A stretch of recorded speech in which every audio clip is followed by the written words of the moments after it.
Bud Light and their parent company Anheuser-Busch have fired Yito Cheeto, no more leave of absence, out the door and gone, the marketing executive responsible for the disastrous Dylan Mulvaney Sports Ball Team Go Team Beer advertising campaign, which was truly a work of art. No, unironically, it was. Why, Bud Light managed, for a very low price I'm presuming, to erect a middle finger to their core consumer base that could be seen easily from orbit, with predictable consequences. As, at this point, well, hilariously enough, you know how they say I wouldn't even buy it if they gave it away for free? Well, Bud Light has been giving away its beer for free, and it still hasn't rebounded. With some people purchasing a 15-pack or larger being given a $15 back coupon. And so with stores selling them for $15, that would mean a $0 price tag with the discount. And even with that, with literally free beer, the sales continue to drop, with 28.5% drop in the week ending June 17. So more than a fourth of Bud Light's sales in total gone. That is remarkable, especially considering this was a marketing campaign, of course, intended to bring customers to the brand rather than chase them away with a broom and a shotgun. This will genuinely go down in marketing history, in the gosh darn playbooks, in the schools. They will teach this and go, never, ever, ever, ever do this. These two want to be made unhireable for the foreseeable future. So the marketing here, Danielle Blake and Bud Light Marketing Vice President Lisa Henson are gone, according to obtained text messages with the current regional head of marketing.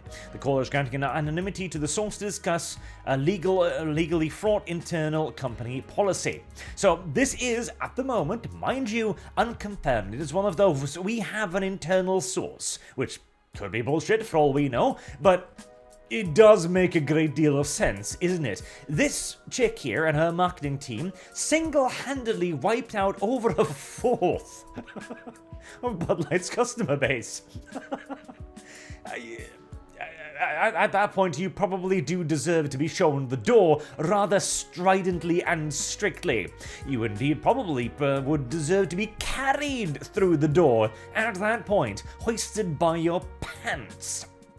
But supposedly, they couldn't announce that the team and her in charge was fired because of legal difficulties, which would make sense as they go on to mention here that they couldn't actually be using the term firing and so on, which again, absolutely. These people undoubtedly have all kinds of contracts, they have all kinds of privileges and obligation via the company, etc., and you can't simply just let them go without a good reason.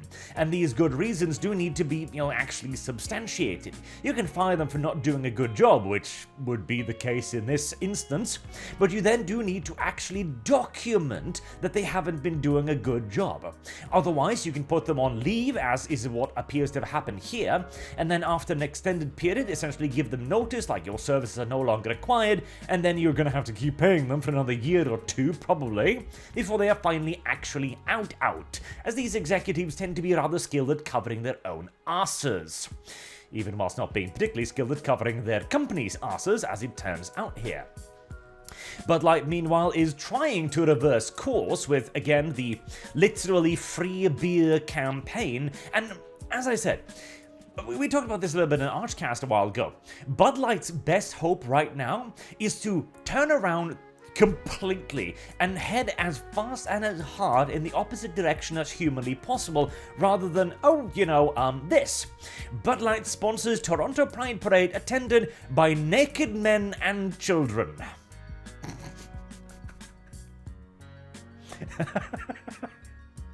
Now, this might seem like it's a little bit of a speaking out of both mouths here, one in the front and one in the rear, but the thing is, when these companies come up with marketing campaigns, marketing schemes, etc., it is for months and months and years. In all due likelihood, the original Pride campaign created by the now ex-executive was intended to go for a very long time, and the company is simply trundling along on sheer inertia at this point, as cancelling a lot of these commitments would also come out to bite them in the arse, as this will have been announced months and months previously. If they then come out and say, like, okay, we're no longer going to be sponsoring the Pride Parade at all, we're pulling out 100%, that would of course be used by the progressives against them, and they're already taking a shit pounding from both sides, the left and the right at this point. But this is not a great headline for Bud Light. Now, I would love to show you some footage from this, as I have seen it, but yet again, I am afraid YouTube's terms of service literally will not allow me, as it includes, amongst other things, a big, fat, naked, bald old man with a big old goatee, hunching down and shaking his ass whilst gyrating towards kids watching from the sideline. It includes, they aren't lying, actually naked people walking there as well, as it is also a bit of a body positivity march. Incidentally, considering yesterday's video as well, I am of the opinion that body positivity is a word that we need to remove from the English language, preferably to be replaced with shame, body shame, and many other variations of shame. Perhaps even introduce a special bell that we can ring on these occasions, mayhaps. As, well, it seems to have gone a little bit too far. just a tiny bit. As what Bud Light should be doing now is, okay, they've got to pick a side. Alright. Who are you going to go for? Are you going to go with the progressives, or are you going to go with your core audience as it appears? You've got to choose. You cannot appease both sides, because the Bud Light campaign was the right wing's first actual genuinely effective grassroots cancellation campaign. Cancel culture, back in the day, when it was first invented by the left, was essentially a grassroots kind of thing. They would come up with a word or a term or an accusation which they would fling at someone, which was so powerful in the public consciousness as to cancel them without the person flinging the accusation actually doing a whole lot of anything. You would simply say, oh, Nazi, and everyone would go, ooh, oh, eesh. Well, those are pretty bad. We're obviously, this person is terrible. We're going to remove them from our marketing campaigns, we're going to fire them from their jobs, etc. And we're generally speaking just going to erase them from civic life in general. It happened to a lot of people. Hell, it happened to an astronomer for wearing a t-shirt, goddammit. This is some old school lore right here. But as the left's power lessened and lessened, they had to rely less and less on the grassroots, which began with, oh, Nazi? Oh, yeah, sure. Actual Nazi this time? Or, you know, just your type of Nazi? And they had to rely more and more on institutions, whereas today, cancel culture comes primarily from corporations, cancelling influencers or individuals, or cancelling contributors, or even campaigns or sources, like the mass cancellation of the Straight Pride Month, for example, with the companies pulling out of it, or even refusing them services to their payment platforms, or the cancellation of Nick merch. Recently, it is corporations and companies rather than the grassroots, because the left and the progressives have lost all actual grassroots support. Here, however, we now see that the right has gained that grassroots support in return. They are now capable of looking at Bud Light and Anheuser-Busch and going, you're creepy pedos, aren't you? And people look at that and go, yeah, they probably are. Let us go out of our way to damage this company by finding some other beer to enjoy. Which again can be seen by the demonstrable, enormous drop in their actual sales. This is not a group of activists doing this. This is the majority of consumers. And so now, what are you going to do?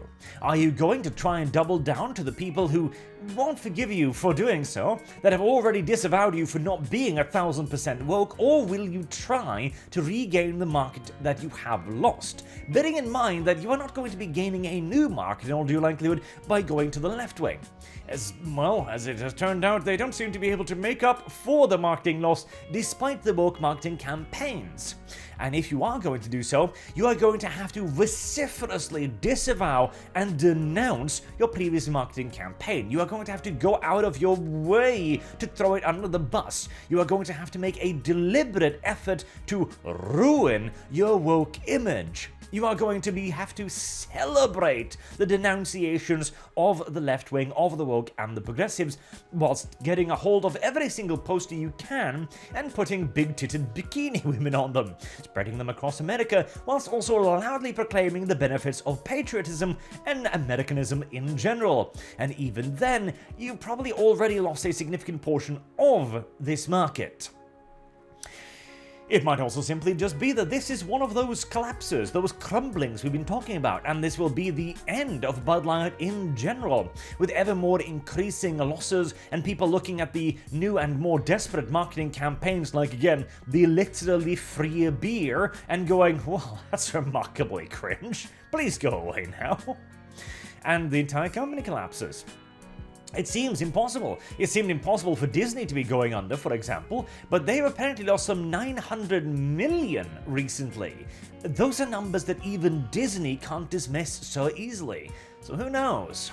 We might now, finally, with the resurgence of the grassroots form of cancel culture, be seeing the ability to bring large corporations to their knees, wipe them out, and who knows, maybe we'll even be seeing some actual genuine competitors. It would be nice, wouldn't it, to return to a time with multiple brands in entertainment, in all kinds of things? You know, back before we allowed these to consolidate into super conglomerates, before the Anti-Competition Act completely collapsed, as, I remind you, we technically have laws to prevent things like Disney from being formed. It's that we've simply never actually bothered to enforce them until it was far too late. Maybe a lesson has been learned, probably not. But at the very least, we can all have fun warming our hands at the bonfire to be. Until next time, I've been Arch. Thank you all very much for watching, and I do hope to see you all again soon around the crackling bonfire. Have a good day.